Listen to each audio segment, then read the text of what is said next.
This is Sunday show, the Spotlight series. Thank you, Joe Brooks, for having this space. CommunityWorksInstitute.org is where you need to go to check out professional development opportunities for K through 16 educators. CommunityWorksInstitute.org, and check out. There's going to be some sessions coming up, institutes that I think you will enjoy. Remember, Community Works Institute brings the community to the classroom, and the classroom to the community, does ethnography, storytelling like we're going to do today. And there's a Friday show with Joe, and there's a Sunday show with me, yours truly, Zach Ritter. I am Interim Associate Dean of Students at Cal State Dominguez Hills. I also work in diversity spaces as a consultant, and I teach diversity in higher ed. And got my PhD at UCLA. And along the way, I met our host, contestant, what did you call it? Illustrious guest, Joel Moss. And we met at University of Judaism, now American Jewish University, in like 2012, 13. And he's one of the smartest guys I know. He's very compassionate, voracious reader, knows all about the medical field. And I just thought he would be a great person to have on the show to talk about the world and everything in between. So Joel Moss, introduce yourself. Thank you for being here. Hey, Zach, Dr. Ritter, however you please. Thank you for having me on. It's such a wonderful opportunity to get to talk with you and with the folks listening, just about subjects that are passionate to me, and that you and I have spent many a night walking many a street of LA. It's just really engrossing conversation. It's a timeless act that, I'm sure our ancestors even, they're like, if only there were videos of, we would see them walking down those similar streets. The shtetls? Yeah, exactly. Yeah. In between pogroms, we would get really deep into conversation. Vilnius, I heard Vilnius was the place to be back in the day. Of course, when the Cossacks weren't coming for you, but yeah. So that's Tuesday through Thursday. We were okay. It's a busy calendar for the Cossacks and the Russians. So we're living through strange times, aren't we? And you and I, well, I should say, first, tell the folks about your medical background and some of your time in Israel, because I just thought that was really, really fascinating. Sure. So I got started in this path of studying more about medicine when I was actually a teacher. I was a elementary school teacher at a school for kids with learning disabilities, but average to high IQs. And I served on this emergency preparedness committee, and I was listening to the stories over the years that the same people had worked on, over the same problems of, how do you teach kids who think differently, but yet may have different problems when it comes to relating to their world? How do you teach them how to navigate in the event of an emergency situation? The thing that got me was the kid that would know that they had to leave the building and go line up with their class outside, but who may get to the exit that they know that they need to go through, and if it's obstructed, not know that they should try to then go to a different exit, just because of the rigidity of the way that they do things. It had me fascinated, and I started looking for solutions, and I found that there were no solutions currently in place in any school that I could find. I was calling places. This became a passion project, and I started looking at how do you work in emergency and disaster situations. And slowly I got more and more interested in it, and I decided that I was going to go for this degree that had just started in English, or what they claimed was English, in Tel Aviv, and that through the School of Medicine at the Tel Aviv University, They were offering this program in public health focused on emergency and disaster medicine. And I leapt at the opportunity to be a part of their inaugural class. And I went, I spent about 18 months living in Israel and studying, and I got this master's of public health there. And I saw the way that they can flip hospitals into kind of trauma centers, how they can rebuild underground in basically replicas of a trauma unit, just have it be underground where it would be safer in the event of bombings. We learned about the epidemiology of terrorism. We learned about all sorts of different things related to emergency and disaster planning, along with epidemiology, and in this case, pandemiology, where we're looking at a multinational effort to try to control this illness. And so I got into that, and then I was an EMT and a medic, and I studied a lot of that stuff, and wilderness medicine and things like that over the years. Wow. Yeah. Doing a lot. And I know you research these things as well. So, and you teach me about COVID and some of the things that are going on. So when Ebola and some of the other pandemics were happening, were you worried that something like this could happen? Sure. Yeah, those are always risks. Fortunately, we have and had, certainly in both of our adulthoods, really good eyes on the ground and ears on the ground for outbreaks of those illnesses, especially Ebola and other more urgent viruses and bugs. But what makes this situation unique is that we're always looking at the big thing, and this was something small, slow, and emergent that came and has really had such an impact. And also it was an issue of leadership at the time. It shows the fragility of how it is a leadership issue, and unfortunately we did fail in that. And that will be along with just like the 9/11 report and the Hurricane Katrina after action report, this is going to show that there was a catastrophic failure of leadership. But we're not at the point of dwelling on that yet. We first need to save lives. Right. Yeah, we're up to over 500,000, right, in America alone. And I agree with you with the leadership blunders. So stepping back a couple steps, did you were talking about folks with disabilities in school, and I want to hit on that a little bit because some K through 16 educators might be listening, and I want to get your advice, or have you tell your advice for maybe K through 16 educators that are listening, what they can do better to help folks with disabilities on all levels. And also, in your own lived experience, have you had some health issues, and so tell folks as a kid what that was like, and maybe what you wish the teacher would have known. Good question. So I'll start with my story a little bit, and then we'll circle back. I have Crohn's disease, and I was diagnosed with it when I was 14, but I had it actively probably much longer, and certainly symptomatically, I had it since I was like 12 or so, and just couldn't get diagnosed. And I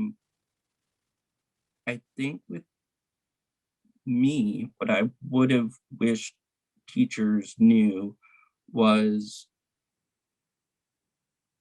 that I was probably mature enough to discuss with them what was going on, and that I was stuck being a child in the system that doesn't allow for autonomy. And all I needed to do better was a little bit of flexibility in those parameters. And so often we try to keep our classes and our students within the framework of what we deem normative. Mm, And being a student who deviates from the norm is usually more of a headache than mm, a point of understanding for adults. mm, mm. So yeah. So you needed some flexibility from the system. Okay. And I still do. I still do. And I found that in my life in higher education. I was really lucky that during my time in Israel, my Crohn's disease was just angry.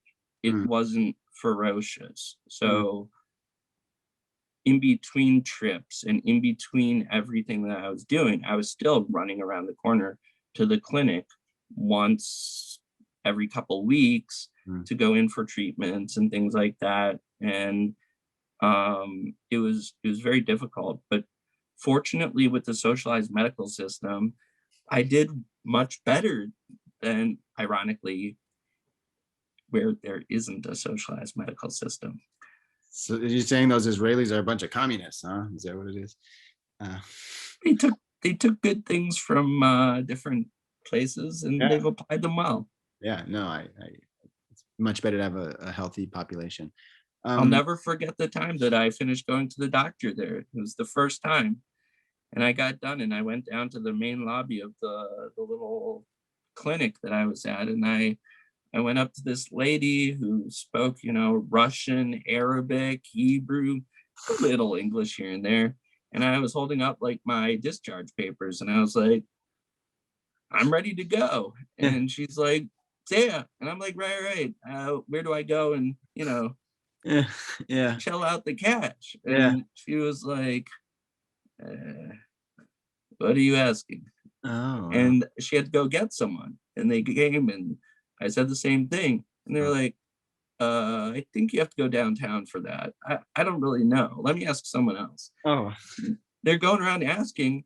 And, by this point, like you would have been in an office and they would have like taken your wallet already. yeah, yeah, yeah. But they're like, oh no, you don't pay. What a concept. What a concept. Yeah, I walked out of there like an Israeli and I ran home. That way they couldn't find me.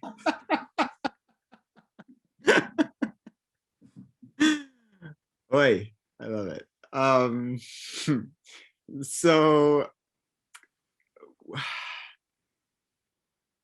so you all right. I wanna also be tender and gentle about this because we're doing the whole gambit of K through 16. So you're in college, or sorry, you're in a graduate program in America. Fast forward your story, Oh yeah. and your father becomes very, very ill. Mm-hmm.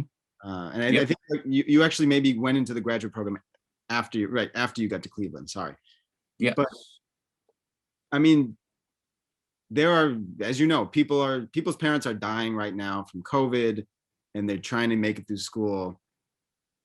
And this was you picked up your whole life from Los Angeles and moved to Cleveland to try to take care of your family. And there were beautiful moments, and there were like heart-wrenching moments, as I understand. You do understand you were there through a lot of it. Yeah, A lot of your listeners don't know. This man, we call him a mensch. that's what I call you. Um, what was that like trying to balance school while your father's kind of just deteriorating? It was again a moment where I recognized massive societal differences. And I don't make this into a rage against society or a rage against the machine type of argument, but to truly take care of someone is a profound experience in anyone's life that if you get to do it, you will be changed Mm, by doing so.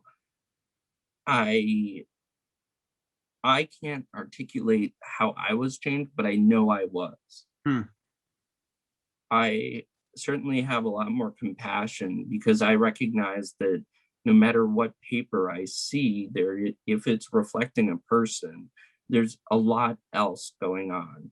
Mm, And I'm no longer as afraid of sitting with someone and saying, what's going on? And when they give me the first answer, saying, okay, but what else is going on? Because our instincts in this world are to defend ourselves. mm, And just like any animal, we're afraid of showing off any pain or weakness. mm, So we need places where it's truly safe to do so. mm, That's the real nature of the description of safe spaces, etc. It's a place where you really can say what's going on and won't be judged. And more importantly, it won't be a strike against you. mm, Judgment is one thing. We all will face it at some point. mm, However, it's those moments of being able to be free and vulnerable and saying, my father just died. All I wanted to do was to make the world a slightly better place mm, as a result of myself being in it. mm, And, I was pursuing a degree in the social sciences, and I needed just some moments at times to stop. It was a lot to deal with the combination of my past experiences working in trauma and working with people with a lot of trauma, my own medical history, with dealing with death, loss, and grief. mm, Um, we when I'm teaching, I need to remember that these young people, even though they're younger and they're meant to be the receivers of my gifts of knowledge, mm. that they are their own autonomous beings and they're experiencing things in ways that I don't know, and nor can I even relate to because it's their experience. Mm.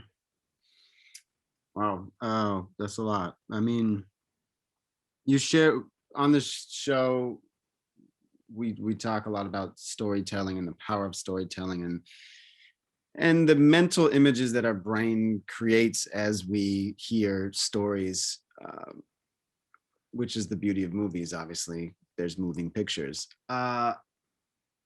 You told me a story about your dad that really stuck with me as in his later days when he was kind of deteriorating. The people, he was a doctor, right, at one point. uh in the hospital he was staying at, the people gave him a clipboard, right? And they gave him a clipboard and they said, you're the doctor, because he kind of was having some he had Alzheimer's issues, right? And or dementia. And so he thought he was the doctor again, even though he was retired. And he would go around to different people's rooms and play doctor again. And the nurses um knew this was healthy and beneficial for him, so they played into it, which kind of reminds me of um what is it, Awakening, right, with Robin Williams. And Oh so yeah. I'm getting a picture of this older Jewish man, and he's with his pen and paper and going around and checking to make sure everybody's okay. And he's kind of like, my last guest was talking about pockets of freedom, and it's like this Mhm. moment of freedom where it's like he's in his element again, and it's like it's just very beautiful. What were some of the lessons that you learned from that experience? Well, one of them you just said, of being compassionate, but there's some you really had to go deep within yourself, like, and I feel like you were transformed on the other side. um Trauma, t- folks listening are going through a lot of trauma. How did you heal and kind of work through some of your trauma? First, beautiful story, but yeah, wow, what a memory.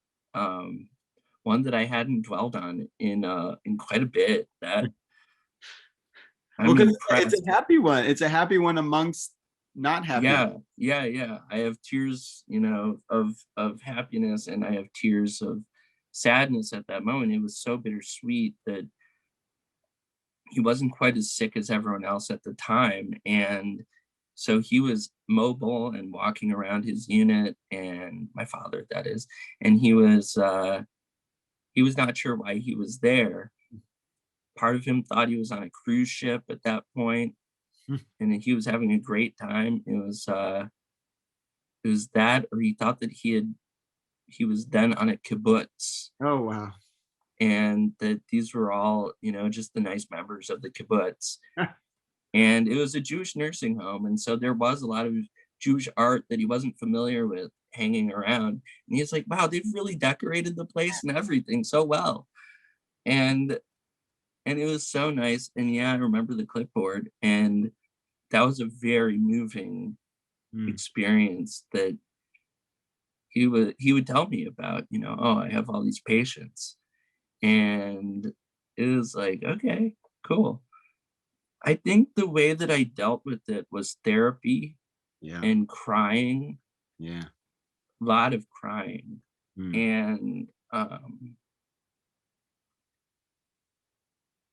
and recognizing the pattern of grief as I was going through it, that there was a lot of denial, there was a lot of fear, um,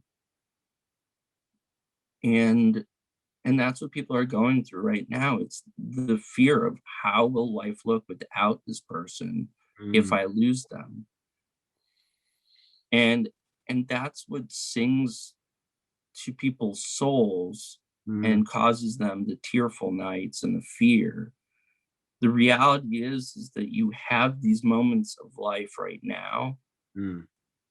while they're fleeting, and sometimes they disappear without us even knowing it. Mm.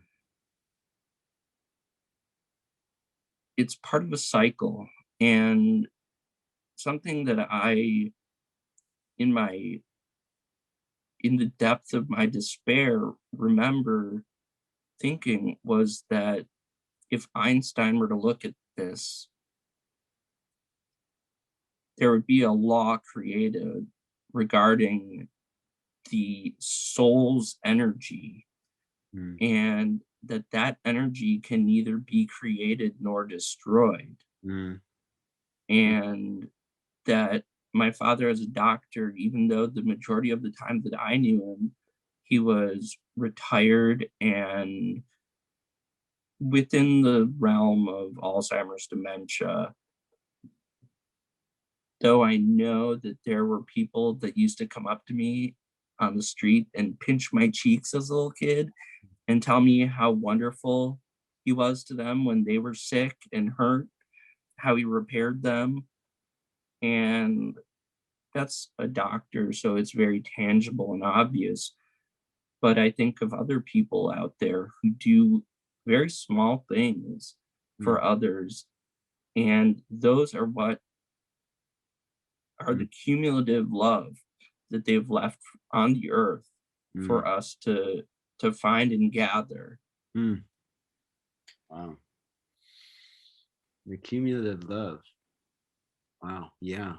I'm doing this presentation. I came across Satyagraha, right? The love force that Gandhi was talking about. Um, so the body's gone, but the love force is still here. Yep. Uh, in a way, I feel like you are always, I don't know if chasing is the right word, but like trying to find your place in the world, as we all are. And I think your father, and maybe your mother as well, and some of the educators in your life, I think, being a role model for, I want to be that. I want to, I don't need to be king or queen, but I want to uh, spread that love in a very constructive way. So you thought about being a doctor, you thought about being a nurse, you've I mean, you've done a lot of different jobs. You've been an administrator at a college. I mean, you wanted to be a therapist at one point, and then you want to be a social worker. And you've also been doing some of these jobs as well. But now you've, I think, interestingly and fittingly landed on chaplaincy, which I think is brilliant because it meshes your spirituality, your Jewish identity, your caring lens, your historical kind of political knowledge. It's just all of it. So why chaplaincy? Why now?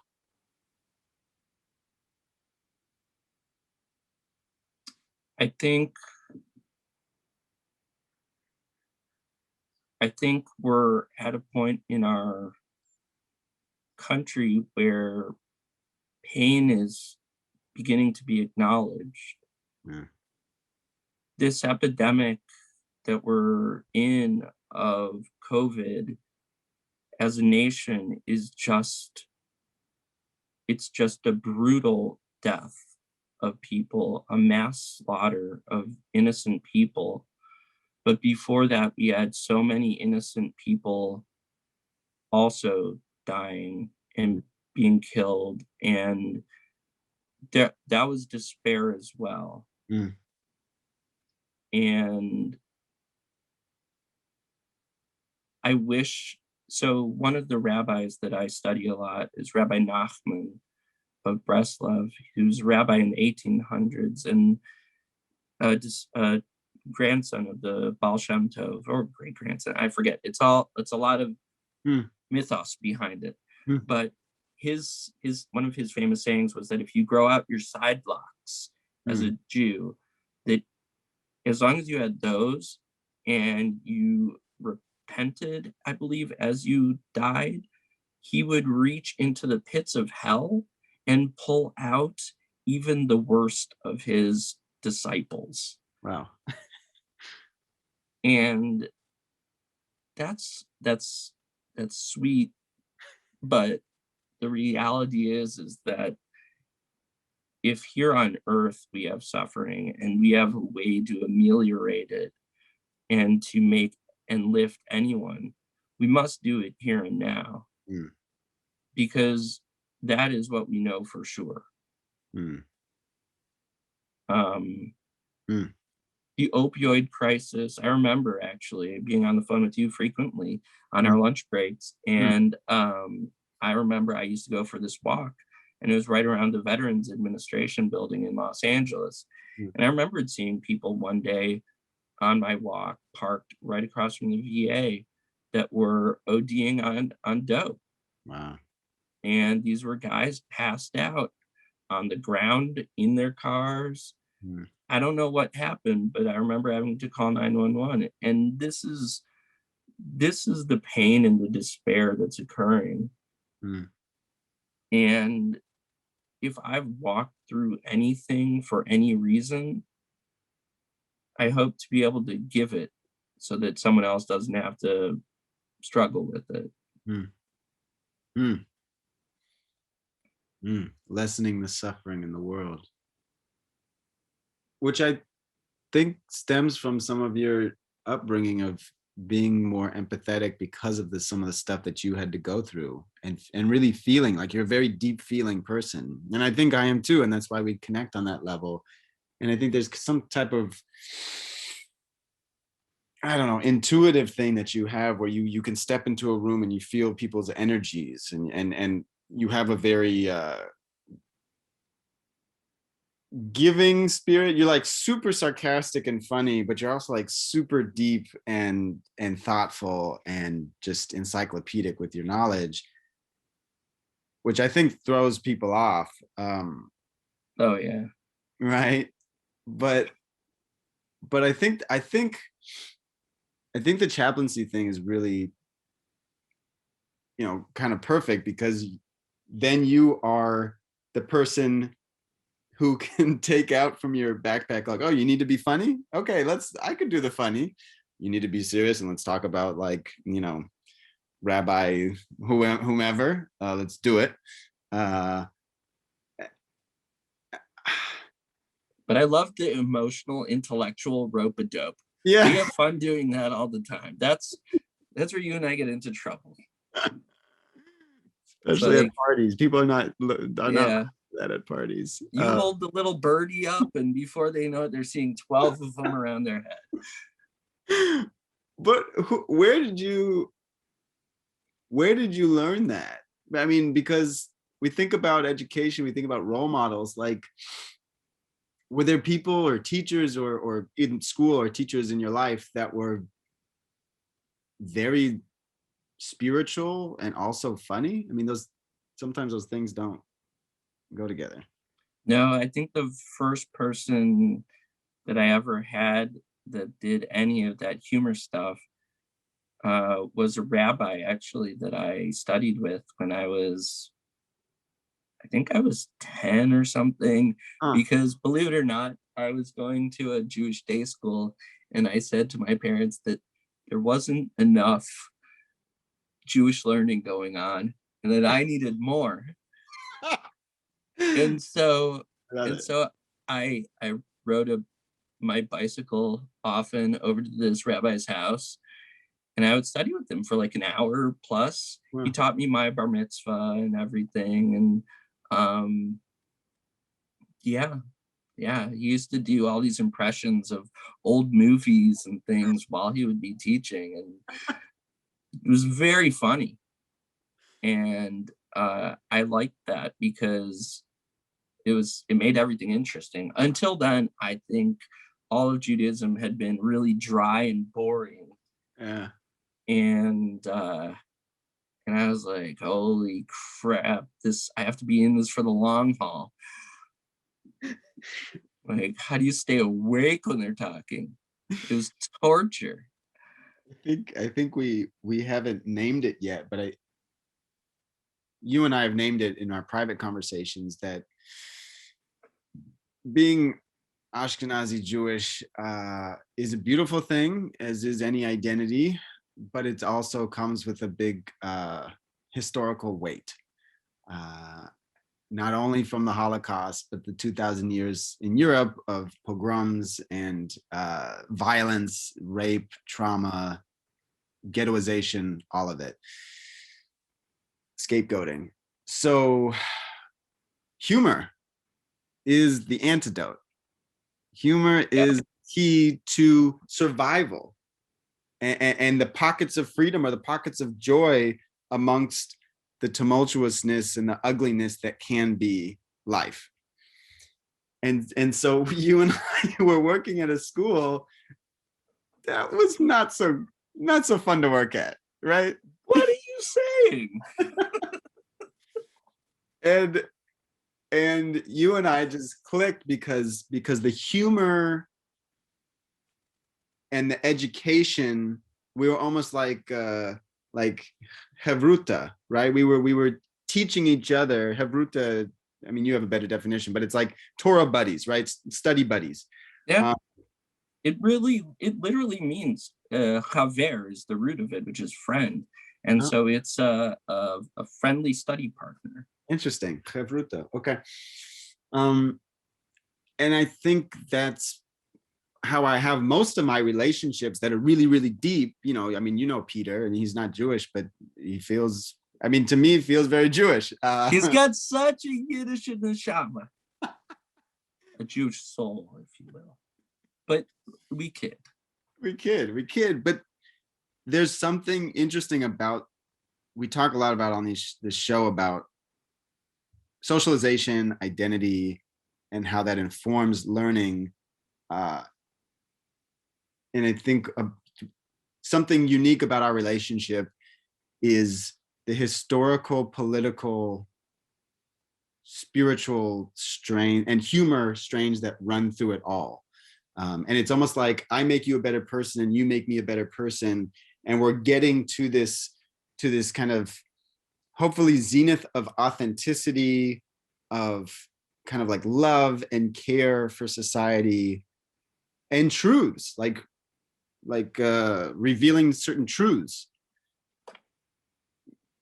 which can also be seen as Buddhist, I think, in a way. Very much so. And I agree with your premises already of the building of society. The reality is that we can't do it on our own. There is nothing that I've said here that I could do on my own. If I were left to treat those who are wounded, I then would need someone to treat me because I would need my own self-help. Mm, And with Peter and with others that certainly you and I know and have brought into our social spheres, mm, social spheres and tribe, it's very much, it's the same thing. We yeah. have many tribes that we're a part of, and communities at the core of our ability to face problems like what are going on in society right now. And I think that we need to really, really reevaluate the notion and nature of community in our society, Mm, and very quickly too, in order to make them healing. hmm, hmm. So tell us a little bit about that, because I think you hit it on the head again. And this goes into the chaplaincy thing. This goes into weaving spirituality, identity, history into one's educational experience. Identity works as tribes. People don't have community. They go to QAnon BS. They go to this. I don't know, some of the extreme Trumpers or less extreme Trumpers. It's a weird tribe in my eyes. But Just as we are to them. sure, right. I will play the equality card to a Sure, point. sure. Yeah, I wish people wouldn't say on both sides. I wish they would say like on all levels of the caste system, because it's a pyramid and there's different class and race, as Isabel Wilkerson talks about. But when we say Oh, both, that's a much more apt description.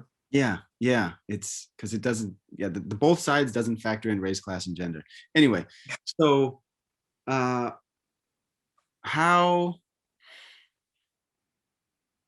tribes, tell us about how we build community. What's going on in these days?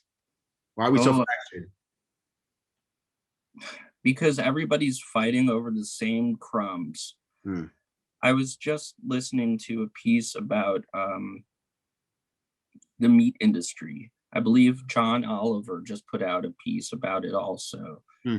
and discussion about how meat processing plants work and function and all this. And one of the things is that um, there are like the office workers, and then there are the people working on the line itself. Two very different groups, but by comparison, paid honestly not that much when you look at, you know, CEO pay ratios and things like that, which is the CEO compared to the lowest paid employee. You do a comparison of their salaries, and however many times the lowest paid employee is to the CEO is used as a metric in determining a corporate structure. Hmm. Well, you have people working in the offices who are getting slightly better things. They get a workout break, they get, like, they're sitting all day, Hmm. air conditioned office, etc. Whereas the people on the line are standing, Hmm. unable to go to the bathroom for 8 hours at a time, having all these horrible, horrible problems go on. And yet you find that there's more of a struggle going on between the office workers and the people on the line than Hmm. there are as with the office worker and the people online working together to go against the heads of the company, who are ultimately earning the most and doing the most uh damage. Yeah. and and so it's just a socially interesting phenomenon that those two groups are people that are suffering. Hmm. Hmm.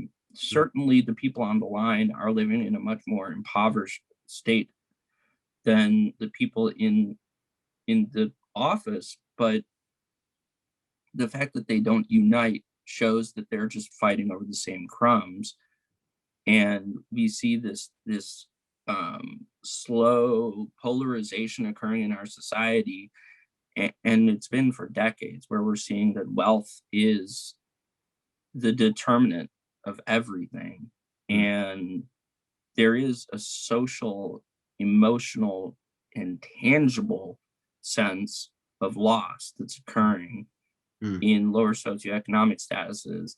And the way that that is dealt with is by infighting, because these are also low educational levels, and whatever education is left has been so you can't compare an education in a New York City school, New York City public school, to that of middle America. It's just not the same. You're going to get a much better education by virtue of everything that's brought to the classroom in New York. It's just a phenomenon. And my hope is that with this virtual learning and stuff like that, we might be able to diversify in a way that we haven't before, where we're online, classrooms can talk to other classrooms. An all-white classroom could be paired with an all-black classroom or something like that, in order to shift the dialogue and also to bridge these divides. But I think another thing that's going to start to happen, and we're seeing it in more progressive environments, is communal living, shared living, this whole notion of looking at various European models of communal living, etc. Even as some other people have referenced, I don't think it was on your show, but it may have been a different show that I was listening to, about the Iron John story of it has to do with kind of men and boys, and how information is passed on through tribal behavior, that boys often would go along with adult men on a hunt, let's say, and they may not have actually been involved in doing the hunting, but they're involved in the process. And so they get to see from older male role models how to live, how to behave, how to do things. And that in turn helps to mold them. And they're no longer a boy amongst other boys as peers, because left to their own devices, boys together just spin into a Lord of the Flies type of concept. But if you have men that are older, that have been through all that, they can set a good example. And the boys generally try to be more like the men that they see than each other. And what is that? That's called Iron John? So that's from the book Iron John. And it's a book about masculinity and development, and it's based on the parables of Iron John. So that's a good reference to the elders, and the elders as the ones that are supposed to be guiding us through some of these tough times. And I think in progressive spaces, Black and brown elders are leading the way. And not to say there aren't like very cool white and Asian elders who are also leading the way. And it seems a little disconcerting that there are some white elders that are really not leading the way in the forest, and maybe leading us deeper into the forest. What are you seeing? I mean, you have a pretty good ear to the ground in terms of what are Jewish elders saying these days? Where are they leading us? Insofar as political stuff, racial justice, economic justice, gender justice. It's one of those things where it's very hard to speak for the entirety. Speak for all the Jewish people. Yeah. Here, guys, it's my turn to talk. I think that depending on the filters that you put on your Jewish experience, you can hear many different voices. Yeah. Within my realm, I am definitely drifting towards compassion, concern for others, Mm, being sure that we're a socially blended uh, group, mm, and that we are listening to a lot more than just ourselves, and avoiding the echo chamber of society. mhm, Even in the most caring, compassionate environment, it helps to take one's head out and listen mm, to the wind that is going on around you. mm, mm. What in these kind of dark times, what's bringing you joy? Who are you listening to? What are you listening to? What's feeding you right now? Um, that was a pregnant I have several books that I'm reading at the moment.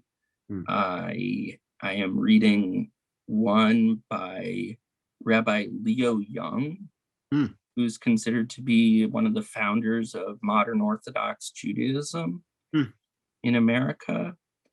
And it's one of his books is entitled Reverence, Righteousness, and Rahmanut, which is Hebrew for compassion. mm, And those are the three tenets of any solid belief structure, according to him: mm, reverence, righteousness, and compassion. mm, I'm finding that to be very applicable to society today,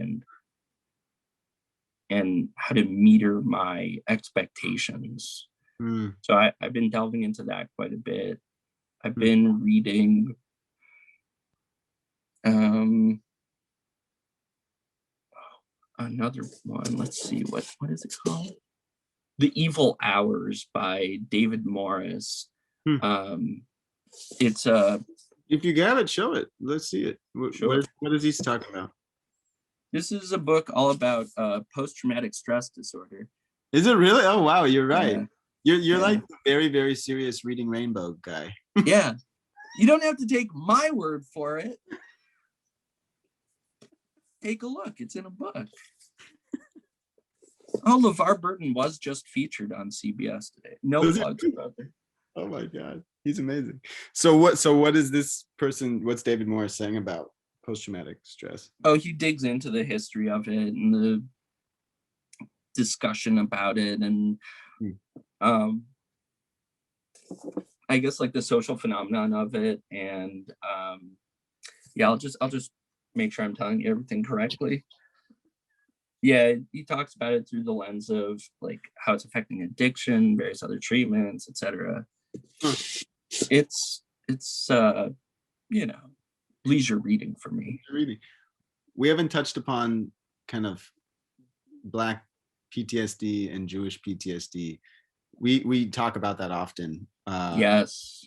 What tell the viewers what's up with epigenetics and groups that have been historically slaughtered and survived? What happens to the genes?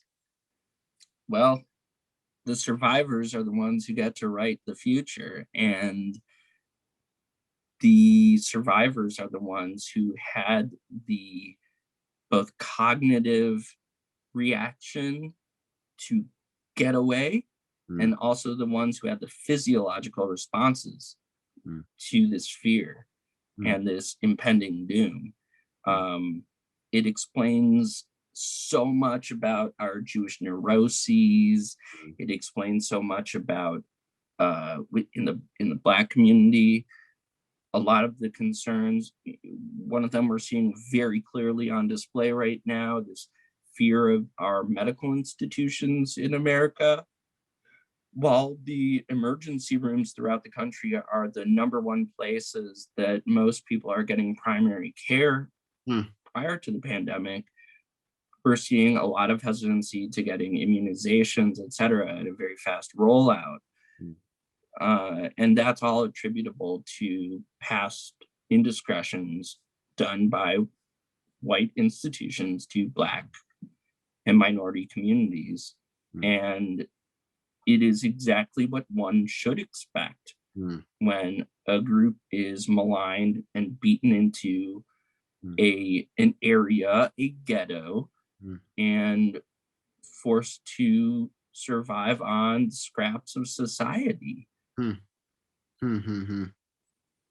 Yeah, yeah, agreed. And the gene mutation and the epigenetics of certain communities uh, form in different ways. There's night terrors, right? There's anxiety, there's neuroses, there's hypertension. The body, what's the book? The body. The body keeps the score. Right, right. And Dr. LaJoy, uh, post-traumatic slave disorder, Yep. right? And these traumas are passed intergenerationally. Mm-hmm. These are the gifts that we have given to others that they then give to their own. It is very interesting in my studies in Israel because they dealt with so many, bomb blasts, etc. People severely traumatized by disasters, what have you. They studied it enough to know that a person who is going through the symptoms of PTSD can actually drag someone into having PTSD unwillingly. Oh, Even a person who is treating a person who has PTSD can be sucked into it. oh, that's frightening. So what is some of the, I know we have to wrap up soon, but what are some of the antidotes to this PTSD and this intergenerational trauma? The first is recognizing it and labeling it. The second is getting help. Mm, There are lots of trained, really well-trained people at dealing with PTSD. mm, Also, having a discussion of what constitutes trauma. mm, It's a big question mm. because one person's trauma is another person's day at the office. Right, right. Um, we also need to recognize that it is by empowering people that we allow them most of the time to get themselves out of it. Hmm. Hmm. One of the interesting studies after 9/11 was of PTSD, Hmm. and they found that PTSD was occurring out outside of a logical framework. It was that there was PTSD on the west coast of America. Now, normative thinkers were going, well, this makes no sense. Why is there post-traumatic stress the other side of the country, furthest away? Yeah. The conclusion that we've been able to come to, and the one that is most widely operated under, is that the people in the eastern time zones and east close enough to New York were able to feel as though they were able to do something within the right amount of time Mm, to help. mm, So they were agents of help and agents of change. mm, And by being able to do that, they felt enough empowered that the psychological impact was removed. mm. And so we're trying to figure out if that can be mechanized in a way to make people more able to respond in emergencies and disasters that aren't even affecting them. If there was a way to just be a part of the solution. Hmm. Wow, that's interesting. And prayer is one way of doing that. Hmm. Tell us. Prayer allows people to feel as though they are having a meaningful contribution to solving and healing Mm, what is going on that is out of their control. hmm. That's one of its powers. Not necessarily the deity that we expect to do it, but it's that collective consciousness of Mm, being aware that someone somewhere is hurting and you are sending them and thinking of them mm, and deliberately healing them by your actions. Hmm. You're setting an intention and you're sending it that way, and it's healing of you. And it empowers you Hmm. rather than feeling unempowered and receiving the pain and the trauma. I had a fascinating conversation. I don't know if you were there, but we were at Shabbat at some guy's house, and he was more modern Orthodox. And uh, I was asking him, like, so do you think like the prayer really goes somewhere, or like does do it? He was like, I mean, if you really, really push me on this, I'm probably a little bit atheistic, but I follow the traditions because it's the prayer is for the prayer. It heals the one that's praying. I know that it's not, going up to some God, but the ancestors have taught us that this is healing for you. And so I'm going to say the prayer over the bread, the wine, and the candles, because this is going to be healing of me. And if I do it with my partner, it's going to be healing of them as well. And it was really interesting because here I had all my biases, that this guy is wearing yarmulke and he's modern Orthodox, and so he must be like super into God. And then I dug a little deeper. He's like, no, but this is my tradition, and this is what we do. That was kind of interesting. Yeah, I think that there's a beauty to a lot of religions that isn't understood, that especially when it comes to separating things, that we as a society are like, no, everything mixed together is better. Mm, mm, But the whole point of Sabbath and things like that in Judaism is to have a distinction mm, between normal days and a day off. mm. That's And what Shabbat everything that means, we right? Separate. Shabbat means to separate from the week. Go ahead. Havdil is to um, distinguish. Hmm, And yeah, Shabbat, the sabbatic, hmm. yes, Radical, huh? And so I interrupted you. So you separate from the week, you reflect, and then you come back anew. sure, Hmm, yeah.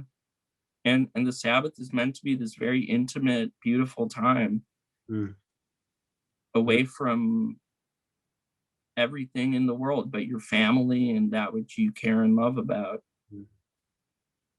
It's interesting you say that, because I mean, I've had some guests on and they talk about segregation uh, being a terrible thing in the past because it was forced, and you would be killed obviously if you stepped out of it, especially in Jim Crow South and you were black.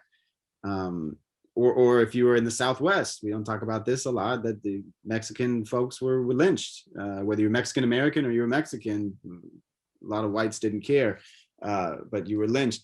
So when we think about right, this kind of American kind of myth or ideal that we're all going to like hold hands and be rainbow coalition, which hasn't happened yet. We're still holding our breath.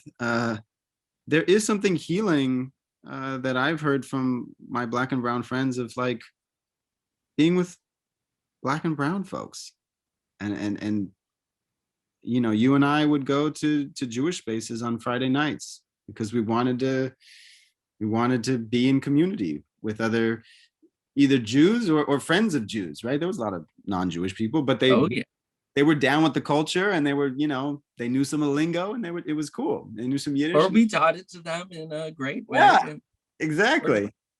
yeah, talked in circles around them until they learned. Yeah, Exactly. Trial by fire. And so we're tough teachers. Yeah, I think people forget that. Well, I think dominant, white groups or male groups are oftentimes way too quick to be like, uh, well, these safe spaces, or these, like, that's just modern day segregation. I had someone, a professor I was working with, tell me that the other day. But most of their spaces are predominantly men or predominantly male, white spaces, and they feel right. comfortable there. And so I'm not saying these male white spaces should continue to be male and white, and because that that's not a choice. That's from a dominant place of like, we're in power, we're running stuff. You're not going to have this power. But I think we're still working towards this, talking about the caste system of like, how do we make it more equitable for folks so that if you want to be in Black spaces to heal yourself and rejuvenate and do your type of Shabbat, you should be able to do that. And then we can be in mixed spaces where we actually could be at an office or whatever, and someone's not dominating over you just because of their identity. But you see, this all requires a very holistic approach. Yeah. Because we can't just eliminate one and expect, or include one and expect change. We need, if we want, I think The Office is a great example because it's a place where we all behave horribly. Yeah. We're all in competition in some way. Yeah. There is very little authentic communication and authentic sharing of self. Right. And then everything becomes subject to competition. Yeah. Every angle. I think that's where controlling for those outside variables becomes so difficult. And the struggles we've made are good, and it's a start. But until we can allow our academics to cry and to be themselves with each other, then we're not going to get anywhere. I don't want to coddle whiteness. Neither do I. And I should say, are the things playing out in the news? Let me put it like this. I think the news does a crappy job of showing what's happening, because actually lower paid workers on the whole were voting for Clinton, right? And a lot of there's more CEOs. Did you just say Clinton? Yeah. Okay. Yeah. Because they would, in 2016 it was like, well, all the poor whites voted for Trump. Well, gotcha. That's actually not true. A lot of poor whites voted for Clinton on the whole. There's more CEOs, lawyers, bankers, teachers, who are kind of on some of this, what we would call radical fringe of the Republican Party. What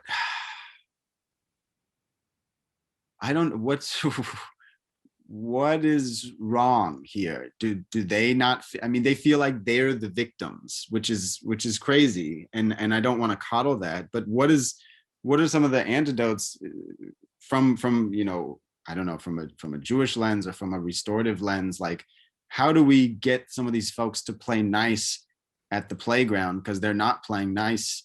I think when we think about Rodney King's famous statement, "Can't we all just get along?" I think what he was really saying was, can a lot of these white folks that are so hateful learn to get along?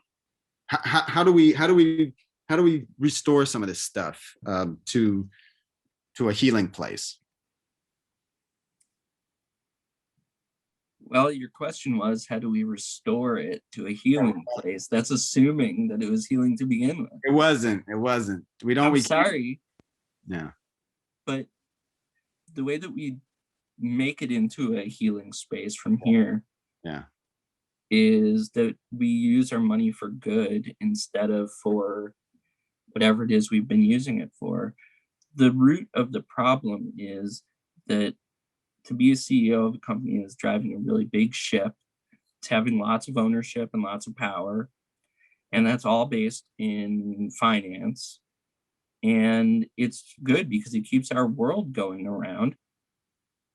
But if that's the way that we count people, is by their net worth, then we will continuously step on the Dalai Lamas of the world and the rabbis teaching of the world, and of the priests and the the people out there trying to give and provide love.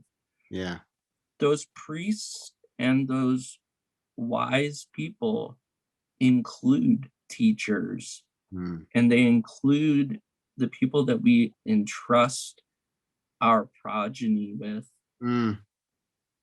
The fact that a CEO will trust that his child goes to a school and is well taken care of by a person who's still struggling to eat Mm. is a total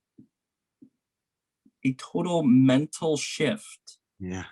I would want to send my child to, if I were a king, Yeah. I would want to send my child to learn from my king. Mm. Mm. And if then we're judging by money, Mm. then, my child should go and study at Bill Gates's feet. At least there's a good example of someone working to use their money to change. Mm. But at the core of society, if we want love to be included, Mm. it's got to be up there, and I think a little bit more important than reading, writing, and arithmetic. Mm-hmm. So, okay, so this will be like our last question, but so for those that are hypercritical and are watching and are like, love and compassion and what is it? Rahmanus? Rahmanus. Rahmanut. Rahmanut. Those are really nice and pretty, but they're sentimental and they're kind of silly. Yeah. And we need revolution and we need it now. And those that can't get on board, they're going to get canceled financially or otherwise. And out with the old, in with the new. Let's change this pyramid to make it less racist, classist, sexist. I think there's a way to bridge it, but how do you bridge it? How does love and compassion factor in for race, class, and gendered history of power imbalance, death, and destruction? Like how do you have a love and compassion framework and analysis to a very, very terrible history of race, class, and gender that persists in a caste system that is not based on love and compassion? Yeah, love and compassion are really bold, and that's the aspiration of every ninja is to get to the point of the wise old master who has love and compassion. Hmm. Hmm. The reality is far darker. And I remember getting into an argument with a peace and love guy once about this, where I said that the most important thing that we teach right now is tolerance. Yeah. And I go, oh, it's not enough. It's got to be this. We need peace. And it's like, right. I first want tolerance. Because if you can tolerate someone that you don't like or don't agree with, you're at least saying that they have the right to have that voice. And that is something that will ameliorate the suffering, especially of people within your own country, your brothers and your sisters from the land. If we can tolerate each other, we're going to be able to start to write a better history. And history is always written by the victors. And so with our message of the end goal being peace and tolerance and love all together, we have to start by just letting other people exist. And I've found in my not so many years that just approaching people and listening to them is a good first start. And if I have an answer, not yelling it out, because I don't always know enough. Mm. And it's being humble. Mm.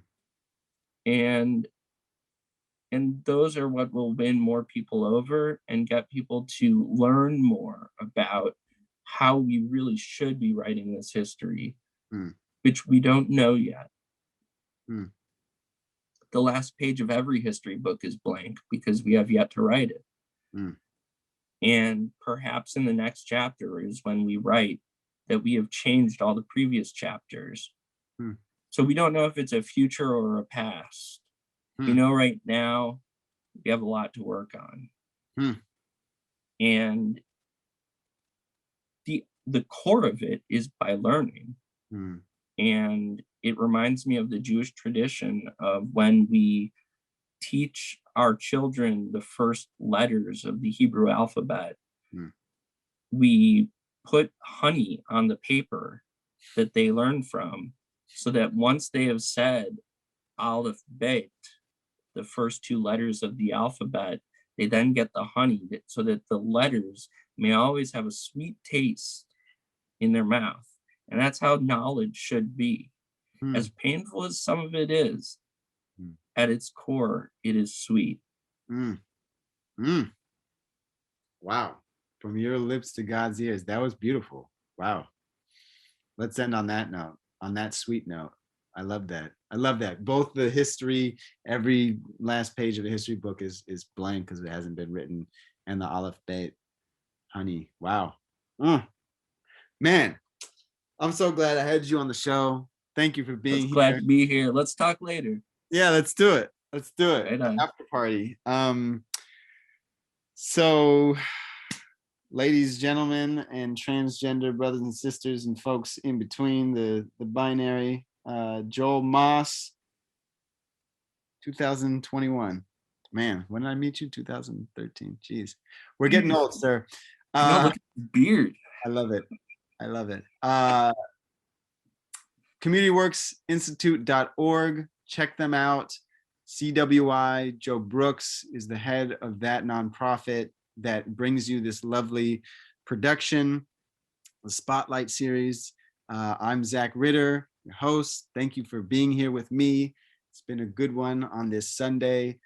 Check out CommunityWorksInstitute.org to look at more professional development opportunities and bringing some of our speakers to your classroom, because we bring the community to the classroom to the community, and I'm sure Joel Moss would love to come and speak to your students.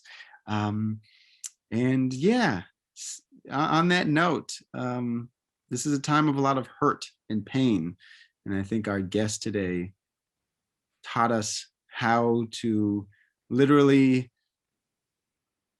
learn something new, open your heart, and put some honey on that page, because it's a really, really dark time. But if we can know that there's some sweet tastes still out there to be had, I think it could help people get through this tough time. So Joel Moss, thank you, brother.